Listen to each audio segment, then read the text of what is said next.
राजमाता जिजाऊ 5 जानेवारीची जयंती संबंध महाराष्ट्रात नाही तर या ठिकाणी साजरी होत आहे। अशा सावित्रीबाई फुले यांच्या चरणी कोटी कोटी वंदना करून आजच्या या पदग्रहण समारंभात प्रधानमंत्री तथा अहिल्यानगर जिल्ह्याचे पालकमंत्री सन्माननीय नामदार डॉक्टर राधाकृष्ण विखे पाटील साहेब, ज्यांच्या शुभ हस्ते आणि करकमलांनी या ठिकाणी आपण राहता नगर परिषदेमध्ये मी नगरसेवक, माझ्या सर्व नगरसेवकांनी प्रवेश केला असे महंत हरिभक्तपरायण उद्धव महाराज मंडलिक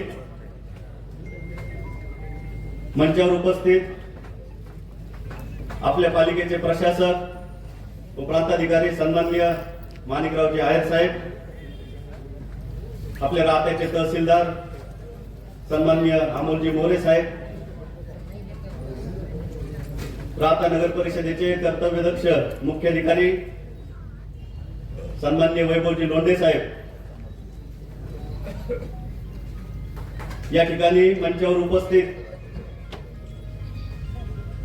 ज्यांच्यामुळे आज आम्ही या ठिकाणी नगराध्यक्ष नगरसेवक आहोत असे सर्व सन्माननीय सुकाणू समितीगण, उपस्थित माझे सर्व नगरसेवक नगरसेविका सहकारी साहेबांना पुढे कार्यक्रम असल्यामुळे सर्वांचा नामोल्लेख करत नाही। या ठिकाणी सर्व उपस्थित आमच्या विजयासाठी ज्यांनी रात्रीचा दिवस केला असे सर्व कार्यकर्ते, ज्ञात अज्ञात हितचिंतक आणि नागरिक बंधू भगिनींचे मी सर्वप्रथम या ठिकाणी हार्दिक स्वागत करतो। आजचा हा दिवस माझ्या आयुष्यातील अभिमानाचा आणि अत्यंत भावुक करून जाणारा असा क्षण आहे। आपण सर्वांनी माझ्यावर जो विश्वास टाकला आणि मला या राहता नगर परिषदेचा, राहता नगरीचा प्रथम नागरिक म्हणून काम करण्याची जी संधी दिली त्याबद्दल मी आपल्या सर्वांचा आयुष्यभर ऋणी राहणार आहे। या प्रसंगी महाराष्ट्र राज्याचे लाडके मुख्यमंत्री सन्माननीय नामदार देवेंद्रजी फडणवीस साहेब, आपल्या सर्वांचे नेते सन्माननीय नामदार डॉक्टर राधाकृष्ण विखे पाटील साहेब, प्रदेशाध्यक्ष आमदार रवींद्रजी चव्हाण, या ठिकाणी मौलाना याया कासिम यांचं मी मंचावर सर्वांच्या वतीने स्वागत करतो। सन्माननीय डॉक्टर सुजयदादा विखे पाटील, सन्माननीय सौ शालिनीताई विखे पाटील, या सर्वांनी आम्हाला त्या ठिकाणी नगरसेवक नगराध्यक्ष पदासाठी उमेदवारी दिली, त्याबद्दल देखील मी सर्वांचे या ठिकाणी आभार व्यक्त करतो। नगराध्यक्ष पदाची संधी ही केवळ त्या ठिकाणी सत्ता गाजवण्यासाठी नसून एक सेवेचं साधन आहे याची मला पूर्णपणे जाणीव आहे।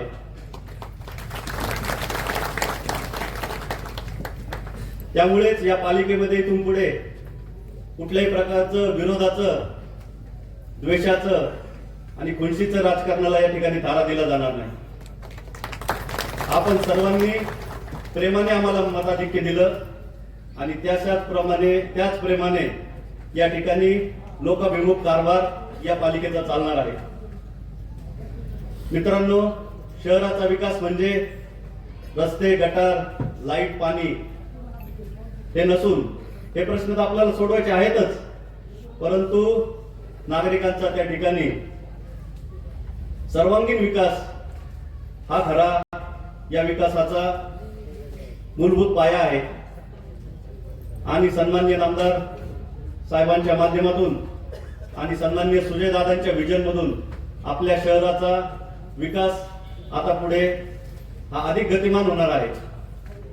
जसं मुख्यमंत्री म्हणतात की महाराष्ट्र आता थांबणार नाही, मी आपल्याला सांगू इच्छितो की साहेबांच्या नेतृत्वाखाली आता राहता देखील थांबणार नाही। येणाऱ्या काळामध्ये साहेब, मी डॉक्टर आहे, त्यामुळे माझे मुख्य लक्ष या राहता शहराच्या स्वच्छतेकडे आणि आरोग्याकडे असणार आहे। स्वच्छ राहता आणि सुंदर राहता ही केवळ घोषणा न ठरता ती त्या ठिकाणी सत्यात उतरवण्याचा माझा मानस आहे। साहेब, येणाऱ्या काही महिन्यामध्ये आमच्या त्या ठिकाणी गावाची यात्रा आहे. यात्रेमध्ये गळवंती बघण्यासाठी लांब लांबून लोक त्या ठिकाणी या राहत्यामध्ये येत असतात. ज्या वेळेला मिरवणूक चालते त्यावेळेला गळवंती मार्गावर विद्युत पुरवठा त्या ठिकाणी खंडित करावा लागतो. या ठिकाणी आपल्याला माझी मागणी आहे की आपण जर या गळवंती मार्गावरील विद्युत वाहिनी जर अंडरग्राऊंड करू शकलो तर यापुढे हा प्रश्न कायमचा मार्गी लागणार आहे. हा जो काही अभूतपूर्व असा विजय या ठिकाणी आपल्याला मिळाला साहेब, त्याचं खरं गमक हे आपल्या मार्गदर्शनाखाली सर्व कार्यकर्ते एकत्र आले, एक जीवाने त्या ठिकाणी. मग सुकाणू समिती असेल, आमचा सुजयदादांना मानणारा त्या ठिकाणी तरुण कार्यकर्ता असेल, त्या सर्वांनी एक जीवाने या ठिकाणी या विजयासाठी परिश्रम घेतले आणि म्हणूनच हा एवढा मोठा दैदिप्यमान असा विजय आपण संपादन करू शकलो. आज मी साहेबांच्या साक्षीने या ठिकाणी उपस्थित असलेल्या सर्वांना सांगू इच्छितो की या गावातला प्रत्येक तरुण ज्याने आमच्या या विजयासाठी रात्रीचा दिवस केला, साहेबांच्या साक्षीने मी सांगू इच्छितो, मी तर केवळ एक निमित्त मात्र आहे, मी फक्त एक चेहरा आहे, परंतु या गावातला प्रत्येक तरुण, प्रत्येक नागरिक या ठिकाणी आज नगराध्यक्ष झालेला आहे. सन्मान्य नामदार साहेबांच्या नेतृत्वाखाली आणि सन्मान्य सुजयदादांच्या व्हिजन मधून या राहत्याचा एक विखे पाटलांचा कार्यकर्ता, एक भारतीय जनता पार्टीचा कार्यकर्ता हा काय करू शकतो याचा मैलाचा दगड उभा केल्याशिवाय मी राहणार नाही. त्या ठिकाणी एवढं बोलून मी थांबतो. जय हिंद, जय महाराष्ट्र.